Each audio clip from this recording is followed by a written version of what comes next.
Hey now, it's Ruben with Help Find the Others. How's everyone doing? I know it's been forever.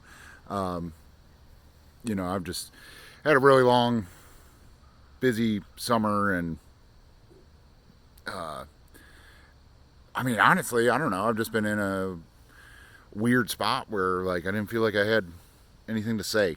I've been just like taking stuff in um, and whatever. But as always, completely grateful for everyone on the Discord and that community. Um, you know, uh, it's just great. The kind of core group of people on there that we're in contact every day, and um, it's just a beautiful thing. And you know, uh, I don't know. So it's awesome. I'm grateful for all you guys. Uh, but uh, I do know that there's people that aren't on there that watch my videos and stuff and have probably been like, where the hell is he? And yeah. Sorry about that. I hope to make more videos. I hope to get back to regular podcasting.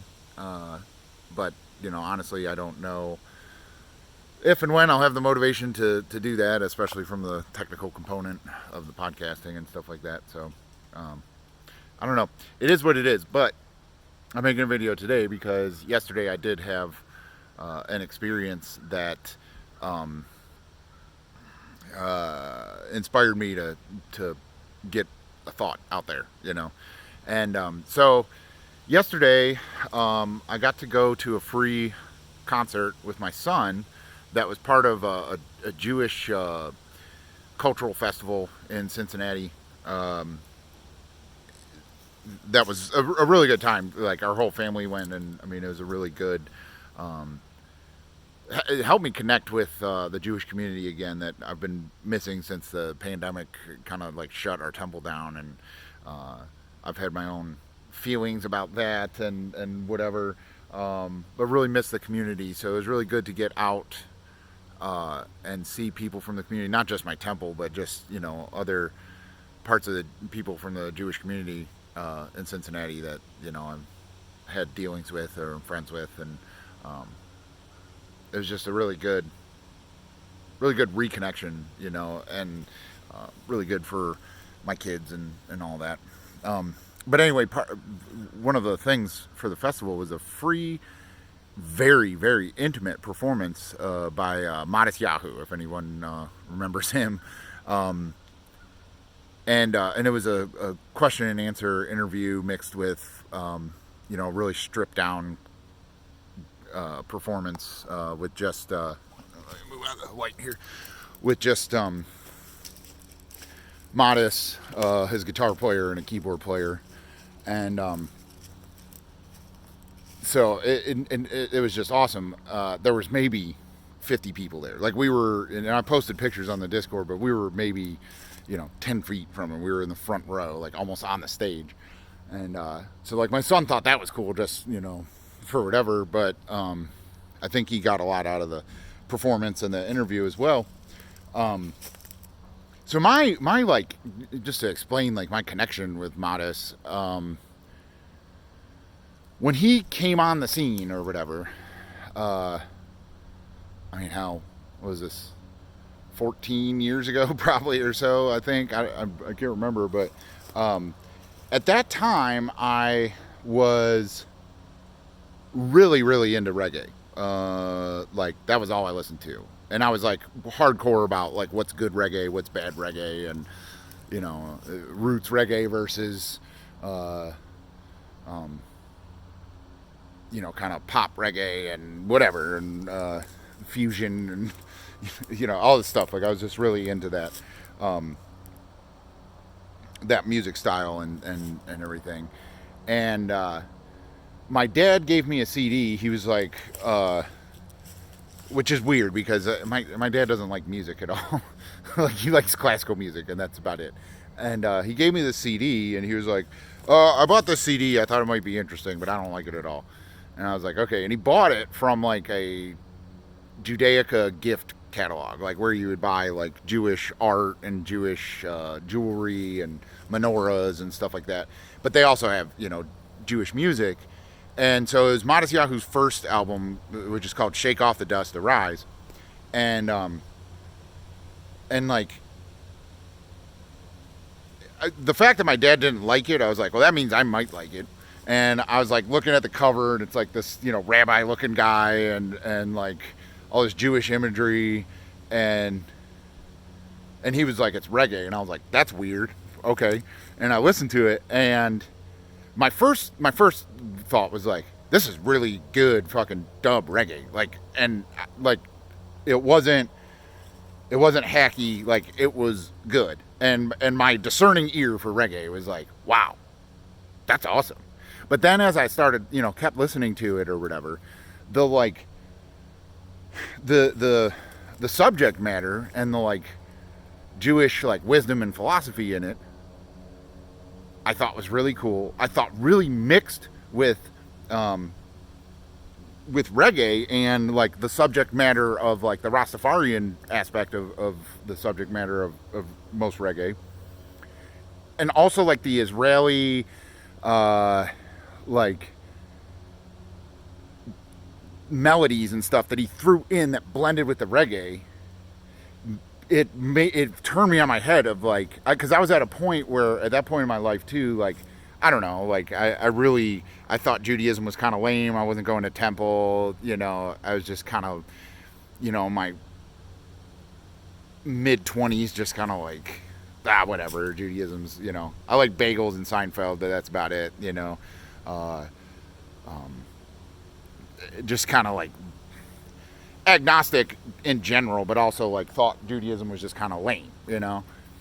And this combination of like the reggae that I really respected like Rastafarian beliefs and their culture and how reggae embodied it, but then having it Judaism viewed through that lens, like it gave me a whole new like respect for like the wisdom and tradition and culture of Judaism, and I was hooked, and I was a huge fan before anybody else other than Jews knew who he was really, or well, I mean not just Jews, but I saw him on his first tour when he came through Cincinnati, and pretty much the entire crowd was Jews, you know, and there was maybe 200 people there, and like I was used to that album Shake Off the Dust, Arise, which is like kind of a real chill dub reggae trippy kind of thing, and a lot of Hebrew and stuff like that, and which I liked, and that's what I thought I was going to see. But then live, he was like, I mean, it was a rock show, you know, and it was awesome, and then the beatboxing he did was amazing and trippy, and you know, just the guitar solos and like everything, the lights, everything. He was jumping off the walls, and like it was and it's this like Hasidic guy, you know, like with the payas, the curly hair coming out of his ear, off his ears, and you know all that, like, and jumping off the walls, and you know, covered in sweat, but his yarmulke stayed on. Like, it was just this like really unique thing that I was like, holy shit, and it was super powerful. And then he had like a meet and greet afterwards. I got to shake his hand and be like, dude, that was amazing, you know. Like, and like I was not expecting that, and that was one of the best performances I've ever seen, you know. And then so from there, then Live at Stubbs came out, and that's the album that everyone kind of, you know, was big and on the radio and stuff like that, and which I still liked, right? But then like a year or two later, I went to go see him when he came through again, and the place was packed, and it was full on, you know, people drinking beer and fucking, you know, rock concert vibe, and like just huge. I was so far away from the stage, where the first concert I was right up front, and like, but not because I went intentionally, like that's just how few people were there, that you could just walk right up front, you know. And but then so saw him in the big rock concert vibe, saw him at a festival the next year, and then was kind of like, you know, it didn't have the same impact, right? And I still listen to like his next two albums. I thought are really good, and I really liked them. and then on the album Light, I noticed like subject matter wise, like a change, like a more philosophical, like less talking about Israel and Jerusalem and whatever, less Hebrew, it's just more introspective, and I thought it was really good. And then then he came out with I saw all the stuff like, oh, he shaved his beard, and like, people were like, oh, he's no longer Jewish. And then like the album after that, I didn't really like. It was more electronic and dance hall-y and less like roots music, and I was like, ah, man, this guy is just a hack, like that's what I thought, like, was really like, this was just a gimmick and a shtick from the and whether it's his fault or not, like, it's just a gimmick and a shtick that the mainstream pop music machine just chewed him up and spit him out, and like he lost his spirituality from it, or he was never really that in the first place. I don't know. I just like was kind of like, I wasn't like fuck Modest Yahoo, but I was like, yeah, whatever, it's not really for me. And I wasn't listening to as much reggae anymore anyway, so he really just kind of fell off the map for me. I see about him every now and then, maybe read about him or whatever, but it wasn't like a thing to where, the first couple years after that first concert I saw of his was a huge moment for me musically and spiritually. I started in the band I was in, I started playing more reggae stuff because like he gave the validity to it, to where I felt like I was like, cultural appropriation or something like that, to like write or play any reggae music. And because he did it so well and I related to him on a lot of different levels, like I was like, oh, I can write these songs that I feel, because I'm not being lame by doing that, I'm not being a hack. And then also, I mean, after that first concert, and it just grew my respect for Judaism, and made me, gave me a lot more pride of that culture, of being part of that culture. I started going to temple again. The girlfriend I was with at the time, like I wanted to break it off anyway, but it was like further solidified because she wasn't Jewish, that, I was like, I have to, start a family with a Jewish person. And so, like I started a profile on a Jewish dating service and stuff like that, which I hadn't cared about before at all, and I mean, that's how I found my wife, and how I started my family and stuff like that. So that was a very, I mean, he was a very pivotal point in my life, and helped me find direction at a time where I needed that. And I kind of forgot about the importance of him in my life until yesterday, and my wife had signed me and my son up to go to this concert, and I was like, oh, that's cool, like, yeah, all right. And it said acoustic performance, and I was like, I'd rather see the whole band or whatever, but that's cool, my son will like it, and it's good for him. He doesn't get to go to a lot of music and whatever. And I just went into it like that, but then it ended up being almost as mind-blowing of an experience as that first concert, just because of how intimate it was and how full circle everything was. Plus, as great as the performance was and what I wasn't expecting, the question and answer interview was amazing. And there was, he talked a lot about coming up as a musician and what other musicians inspired him, and how his music ended up being so kind of multicultural and blending rock and hip hop and jazz and reggae and all these different things. And those are all good talks from a musician component. But someone in the crowd asked, can you explain your transition from being a Hasidic, Orthodox Jew to, being more of just a spiritual Jew at this point? And his talk about that was really good, and it really touched me and provided a lot of clarity for that ups and downs that I've been going through. And so he explained a term, a Hebrew term, I think it was baktula, but the Hebrew doesn't matter because he talked about what it means in English.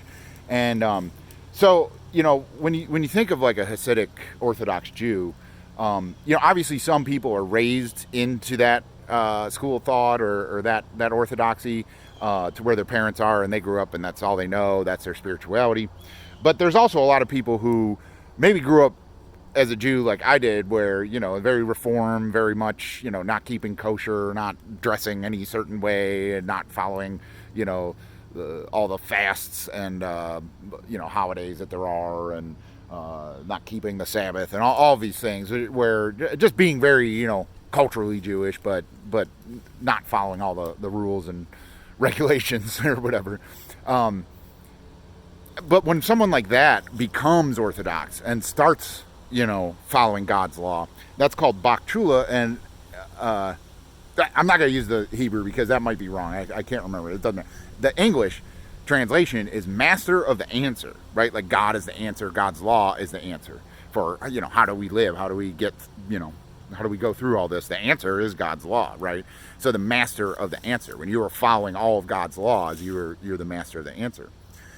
But there's also a term for when someone leaves that, and akin to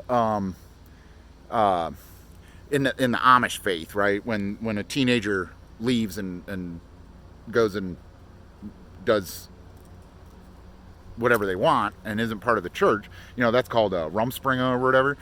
And during that time, they're kind of like shunned from the community, from the church, everything, until they come back to it. Well, the Orthodox aren't, at least in philosophy. I mean, it may be different in practice, but still, in philosophy of that situation, they are not shunned.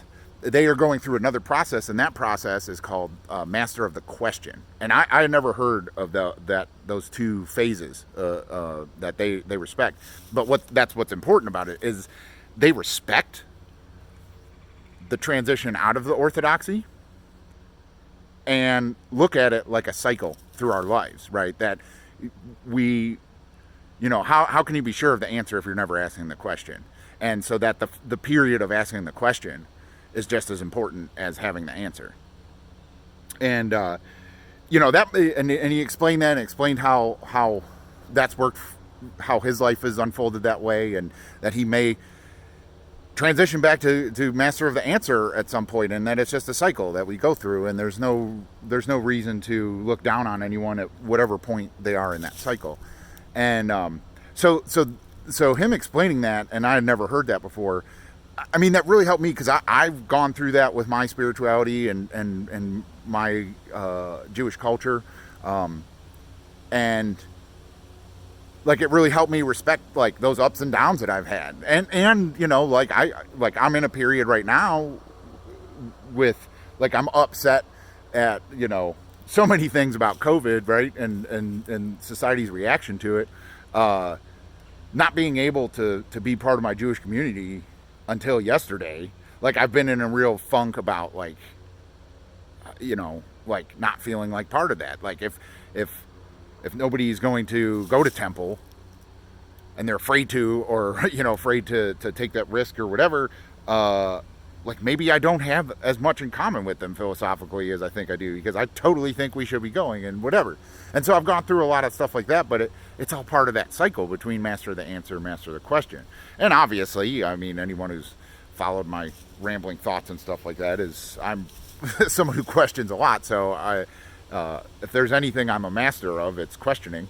But that's just the phase I'm in, and I may end up not being orthodox or anything, but I may end up going back to temple at some point, just because of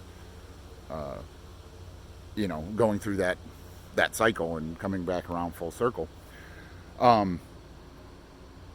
But it also made me think, aside from my personal thing, of like a way, an outlook that we need to get towards in society.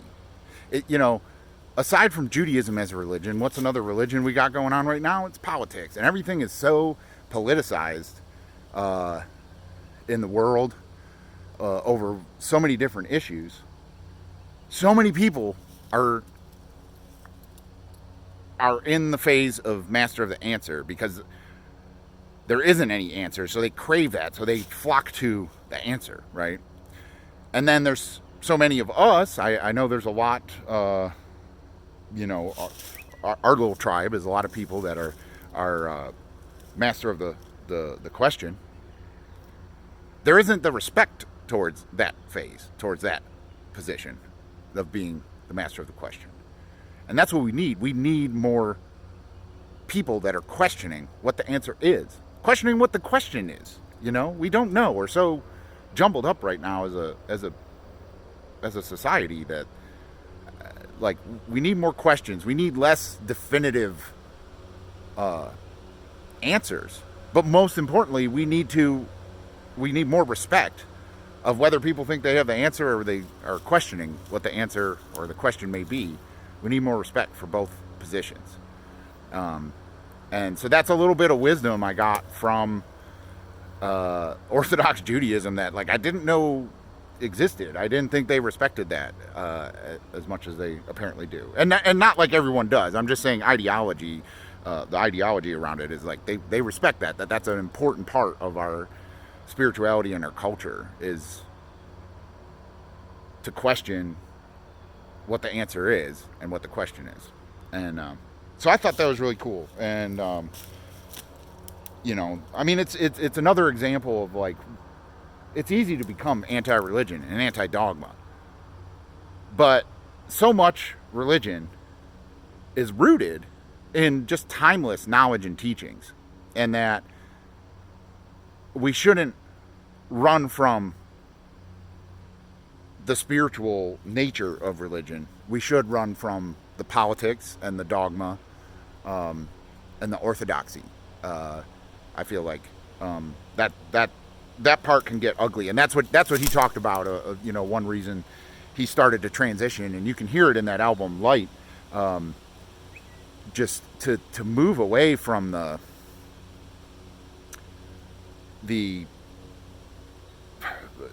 tribalism that can come from being the master of the answer, you know.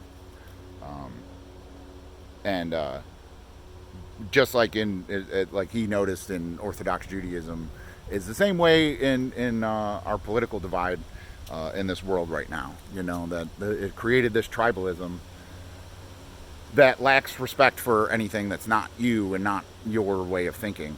And we need to get away from that. And it starts with respecting other viewpoints, but also understanding that we can go through periods where we don't know, and we have to acknowledge like we don't know, you know. And you know, us, you know, the psychedelic crowd knows like you're never gonna know like what's going on. So there's no reason to feel 100% absolute in that you have the answer to anything. So yeah, I thought that was cool. It really inspired me to talk about something other than what most people talk about these days. Like that's one reason I haven't made any videos in a while, is like it's just I'm in languish over, you know, talking about government tyranny and public health and all this stuff. Like I'm just over that, you know, and I hope other people are getting to that point too. So I haven't had much inspiration to talk about anything else. So I'm hoping that this was a jumping off point yesterday, and I'm really grateful to have gotten to have that experience and share it with my son. And you know, I've sparked some good conversations with him and stuff like that. So it was really cool. If anybody hasn't listened to Modest Yahoo before, I recommend like the first 3-4 albums. Shake Off the Dust of Rise, Live at Stubbs, Jerusalem, and Light. I think they're really good. And it's, you know, they obviously have a personal connection with me, and I have a lot of history with it. So like they sound better to me than like if you just listen to it fresh with no connection to it. But I do think, as a, you know, my critical ear as a musician, they are good, and the lyrical content and everything is good. So I recommend everyone listen to him if you haven't listened to him in a while. I recommend revisiting, and aside from the music, I hope that perspective of that cycle of master of the answer and master of the question resonates with people. So stay safe, stay weird, stay woke. Thanks for helping find the others.